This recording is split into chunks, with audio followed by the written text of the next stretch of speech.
Hello, good morning, सुप्रभात। राउर लोग कैसन हैं और आशा करत हैं कि आप सभी लोग अच्छे, स्वस्थ और मस्त हैं।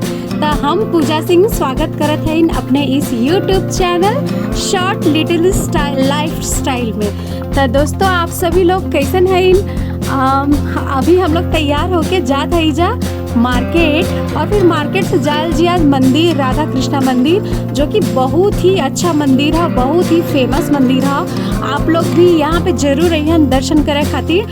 ये सोनभद्र के सोनभद्र में रेणुकूट में पड़ेला और बहुत ही अच्छा मंदिर है। देखा हम लोग मंदिर पहुँच गए है जा, और राधा कृष्णा का मंदिर है। और ये जौन आमने सामने शीशा लगल है ना, उमा बहुत ही ज़्यादा, ये देखा आमने सामने इन्फेक्शन की वजह से मतलब बहुत ढेर सारा मूर्ति दिखाला का, इसकी आमने सामने यहाँ शीशा लगल है। और बहुत ही अच्छा मंदिर है। यहाँ पे बहुत सारे तरीके का मूर्तियाँ हैं जो कि हम अभी वीडियो में आप सभी लोगन के दिखाई। और यहाँ पे सब लोग दर्शन करे खातिर निकल चुकल है जा, और सब लोग दर्शन कर ले जी, पूजा पाठ कर ले जी। बच्चा लोग थोड़ा सा डिस्टर्ब होत रहना यहाँ आके, कैस कि वो लगन सोचना है जा कि हमन पार्क जाते जा, लेकिन पार्क नहीं गल रहना जा। तो यहाँ अब हमन पूजा पाठ करके चला, अब हम आप लोगन के बहुत ढेर सारा मूर्ति का दर्शन करावत है। और दोस्तों, अभी हम ये वाला वीडियो दूसरे चैनल पे अपने अपलोड नहीं कैले है। अगर हम पूरा वीडियो अपलोड करब तो ओकर लिंक हम डिस्क्रिप्शन बॉक्स में एकरे दे देबा। वो वीडियो कम से कम 2 दिन बाद हम अपलोड करब।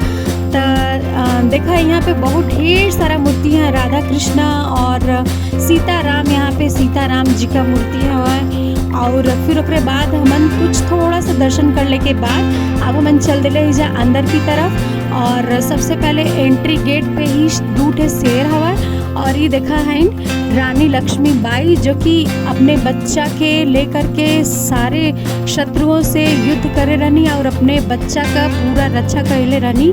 और यहाँ है सीताराम, जो कि जात है जा वनवास करे खातिर 14 वर्ष बदे। और यहाँ पे वाल्मीकि जी रामायण लिख रहल बाड़न। और तो के सब लोग गांव वाले रोवत हैं। तो देखा एक छोटा सा बच्चा कितना बढ़िया लगा था, गोद में ले हैं। और फिर उसके बाद यहाँ पे देखा श्री कृष्ण जी अपन गांव छोड़ के जाते हैं। तो सारी गोपियाँ उनके आगे पीछे लगल हैं कि मत जा मत जा। वो अपन जौन है कि मथुरा जाते हैं वृंदावन छोड़ के। तो यही खातिर वो लगन उनकर रोकत हैं जा रास्ता, बहुत रोवत रहनी जा। और फिर उसके बाद यहाँ देखा शंकर भगवान जी के जब बहुत तेज गुस्सा होला ना, तो उन ऐसे ही प्रचंड रूप धारण करके नाचे लगा ना। और उनकर प्रचंड रूप देखा था नहीं आप लोग। और यहाँ पे शिव शंकर जी का बारात जाता। शिव शंकर जी के बारात में तो आप सभी लोग जानत हो कि शिव शंकर के बारात में भूतन परेतन का पूरा बाराती रहना। और जौन है कि पूरा बाराती जौन है कि भूते परेता से भरल रहल, जके कि पार्वती जी देख करके डरा गल रहनी और बेहोश हो गल रहनी। उनके कुछ होश नहीं रहल उनकर शादी में, कैस कि भगवान जी ऐसा मांस मंदिरा वाले लोग लेके गल रहना कि पार्वती जी एकदम डरा गल रहनी है।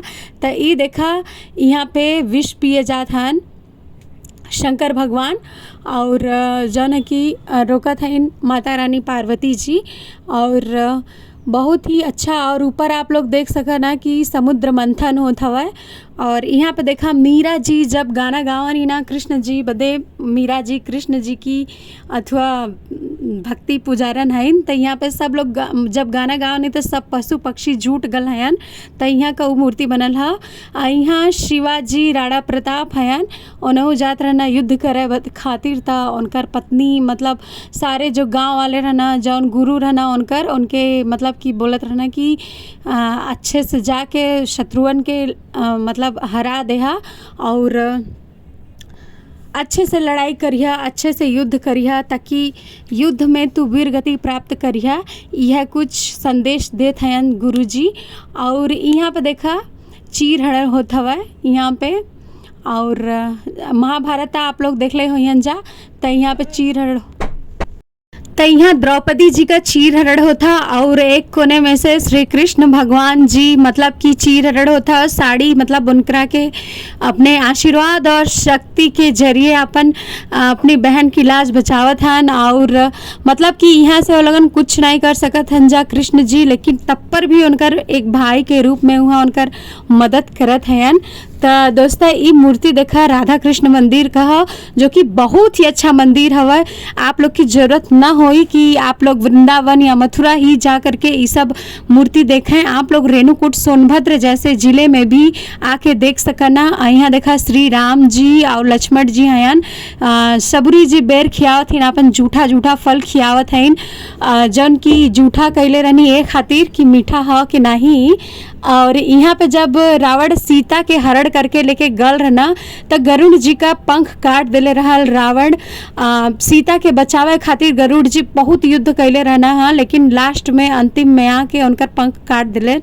यहाँ हयान श्रवण कुमार जी, इनकर जैसन तक कोई हैया नहीं है, जो कि अपने माँ बाप के पूरा जितना भी तीरथ हवा पूरा अपने अथवा में बैठा करके डोली तरीके का बनावल हवा, बना करके बैठा करके वो लोगन के आराम से पूरा तीर्थ यात्रा करवाए रहना। ऐसन तो शायद हो सकला कि आज के ज़माने में ऐसन मिलत होके। तो दोस्तों आप लोग भी जरूर यहाँ ये रेणुकूट सोनभद्र जिला का बहुत ही प्रसिद्ध मंदिर है राधा कृष्ण मंदिर। तो आज का ब्लॉग हम यही ना ख़त्म करत आ रही, मिलब नेक्स्ट ब्लॉग में।